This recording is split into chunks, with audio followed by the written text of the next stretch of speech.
اللہ تعالیٰ نے ہر چیز کا جوڑا جوڑا جو ہے وہ پیدا کیا، اور اللہ تعالیٰ کی ذات نے اس جوڑے کے اندر جو الفاظ ہیں ان کا بھی میں نے آپ کو بتا دیا۔ آگے اللہ تعالیٰ فرماتا ہے فَجَعَلَ مِنْهُ الزَّوْجَيْنِ الذَّكَرَ وَالْأُنثَىٰ، سورہ قیامہ ہے، أَلَيْسَ ذَلِكَ بِقَادِرٍ عَلَىٰ أَن يُحْيِيَ الْمَوْتَىٰ۔ اللہ تعالیٰ نے فرمایا، اللہ تعالیٰ نے جب پیدا کیا تو پھر اس کی دو قسمیں، انسانوں کو پیدا کیا تو ان کی دو قسمیں بنائیں، ایک مرد اور ایک عورت۔ منہ الزوجین الذکر والانثیٰ، ایک مرد بنایا ایک عورت، جوڑا جوڑا کر دیا۔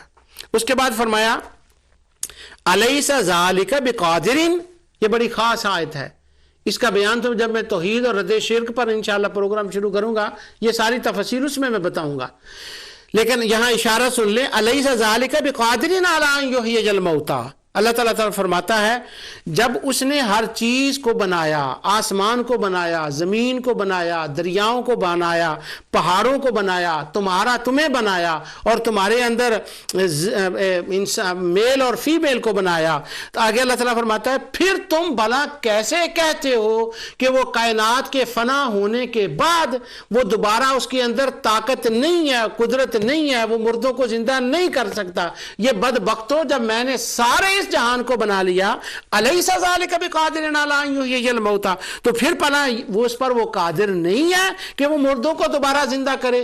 جس طرح سے وہ جوڑا جوڑا بنانے پر قادر ہے، اسی طرح وہ قیامت کو دوبارہ مردوں کو زندہ کرنے پر قادر ہے، اسی طرح وہ دوبارہ کائنات کو بنانے پر قادر ہے۔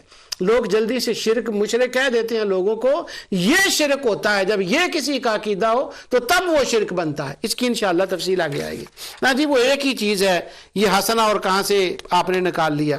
قرآن کریم کی آیت سورہ انعام کی اور آیت نمبر 160، حسنہ اور سیئہ ہوتی ہے، بدعہ حسنہ اور سیئہ ہوتی ہے، جوڑوں کا وجود ہوتا ہے۔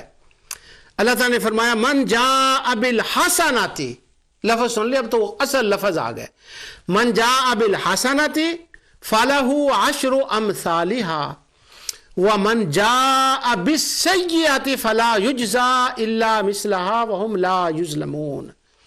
اللہ تعالیٰ نے فرمایا جو کوئی خدا کے حضور نیکی لے کر آئے گا، وہ چونکہ میں ترجمہ ان کا پڑھ رہا ہوں کنگ فہد کا، یعنی انہوں نے خود نہیں کیا، کنگ فہد نے، وہ جو ترجمہ حافظ صلاح الدین یوسف صاحب کا اور محمد جوناگڑھی کا ہے، جو میں ہمیشہ ازالہ شبہات میں پیش کرتا ہوں، وہی ترجمہ میں کر رہا ہوں کہ جو خدا کے حضور نیکی لے کر، حسنہ لے کر آئے، اس کو اسی طرح کی نیکیاں ملیں گی۔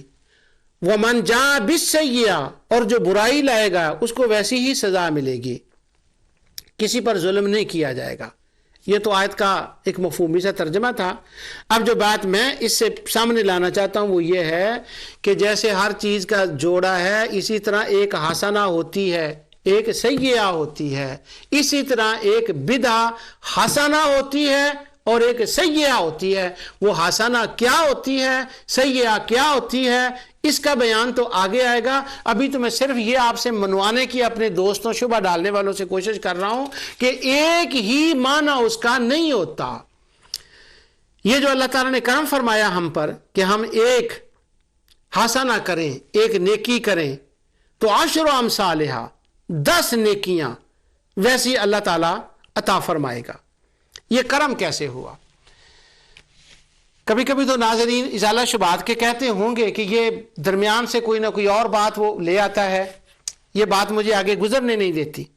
وہ بات یہ ہے، یہ بھی مسئلہ ہمارے خوارج کا ہے، یہ جتنی ہم صفائی کر رہے ہیں، ازالے کر رہے ہیں، یہ ہماری انہی دوستوں کی مہربانی ہے۔ ان میں سے ایک خوارج کے لوگ ہیں، وہ کہتے ہیں کہ نبی کریم صلی اللہ علیہ وسلم جب معراج پر گئے، تشریف لے گئے، اللہ کے بار حضور حاضر ہوئے، تو اللہ تعالیٰ نے 50 نمازیں دیں، واپس آئے، پھر گئے۔ تو جب وہ پھر گئے واپس، اب مجھے ایک اور بات ستانے لگی یہاں پر، میں وہ بھی آپ کو سنا دیتا، چلو دونوں باتیں سنا دیتا ہوں۔ ان کا یہ خیال ہے، وہ کہتے ہیں کہ یہ حدیث، جو ایک خوارج ہے نا، وہ تو یہ کہتے ہیں حدیث ہی من گڑت ہے۔ وہ کہتے ہیں یہ بلا اللہ کو جب پہلے پتا تھا کہ اللہ تعالیٰ کو پتا تھا کہ آخر میں 5 ہی رہنی ہے، تو اللہ نے پہلے 50 دی کیوں؟ اور پھر جب اللہ کو پتا تھا کہ یہ بار بار کہیں گے تو میں نے نیچے کرنا ہے 5 رہنے، تو کیوں ایسا اللہ تعالیٰ نے کہا نہیں، کام ہی کیوں کیا؟ اللہ تعالیٰ نے کیوں ایسا کیا؟ 50 دی کیوں جب آخر میں رہنی تھی؟ اس کا ایک تو وہ مسئلہ ہے جو ہمارے اہل علم پیش کرتے ہیں اکثر و بیشتر کہ موسیٰ علیہ السلام کی دعا تھی وہ ان کو دیکھنا چاہتے تھے، وہ تو الگ مسئلہ ہے۔ اصل مسئلہ یہ تھا اللہ تعالیٰ کی ذات کو سب سے بڑی چیز جو بندے کا عمل پسند ہے وہ یہ ہے کہ بندہ اللہ سے مانگے۔ ام المومنین سیدہ عائشہ صدیقہ رضی اللہ تعالیٰ عرض کرتے ہیں یا رسول اللہ اگر میں لیلۃ القدر کو پالوں تو کیا طلب کروں؟ تو حضور نے جو حضرت عائشہ کو دعا دی ہے اس دعا کے اندر یہ تعارف ملتا ہے کہ اللہ تعالیٰ کس چیز کو پسند فرماتا ہے۔ اللہم انک عفو تحب العفو، اللہ تعالیٰ سب سے زیادہ اس چیز سے محبت کرتا ہے کہ اس کے بندے اس سے مانگیں، اس سے طلب کریں اور اللہ ان کو عطا کرے۔ اب اللہ تعالیٰ کی ذات کو پتا تھا کہ آخر میں 5 رہیں گی، پر اللہ تعالیٰ یہ چاہتا تھا کہ میرا حبیب بار بار آئے اور مجھ سے بار بار مانگے اور اس کے مانگنے پر میں بار بار اسے عطا کروں۔ جس طرح سے لا یکلف اللہ نفسا الا وسعہا، سورہ بقرہ کے بالکل آخر میں اللہ تعالیٰ فرماتا ہے اللہ تعالیٰ کسی پر زیادہ بوجھ تو نہیں ڈالتا، وہ اتنا ہی بوجھ ڈالتا ہے جتنا وہ برداشت کرے۔ اب اللہ تعالیٰ نے پہلے تو یہ خود فرما دیا میں بوجھ ڈالتا ہی نہیں ہوں جتنا وہ برداشت کرتا ہے بس۔ اب نیکسٹ آیت میں دیکھیں کیا ہے، اللہ فرماتا ہے ربنا ولا تحملنا ما لا طاقت لنا بہ، لوگو مجھ سے مانگو، مجھ سے طلب کرو، مجھے کہو کہ یا اللہ ہم پر وہ بوجھ ہی نہ ڈال جو ہم برداشت نہ کر سکیں۔ ابھی پہلی آیت میں تو یہ کہا ہے لا یکلف اللہ نفسا الا وسعہا کہ وہ بوجھ ڈالتا ہی نہیں ہے، تو جب وہ ڈالتا نہیں تو مانگنے کی کیا ضرورت ہے؟ وہ اس لیے کہ اللہ فرماتا ہے میں ڈالتا نہیں ہوں، تمہارے طلب کرنے پر میں نہیں ڈالتا، لیکن میں یہ چاہتا ہوں کہ جو میں نہ ڈالوں نا وہ تمہارے مانگنے سے نہ ڈالوں، جب تم مجھ سے مانگو تو میری رحمت کو دینے میں مزہ آتا ہے۔ اسی طرح رسول اللہ صلی اللہ علیہ وسلم کی 50 نمازیں 5 ہی رہنی تھی، لیکن رب کی رضا نے یہ چاہا، اس کی مشیت نے یہ چاہا میرا حبیب جائے اور بار بار آئے اور بار بار وہ مجھ سے مانگنے میں مزہ لے اور میری رحمت کو اس کے دینے میں مزہ آئے۔ اس لیے اللہ تعالیٰ نے حضور علیہ الصلوۃ والسلام کو بار بار بلایا۔ آگے یہ ہے کہ اللہ تعالیٰ نے فرمایا وہ 10 ایک پڑے گا تو 10 کا ثواب ملے گا۔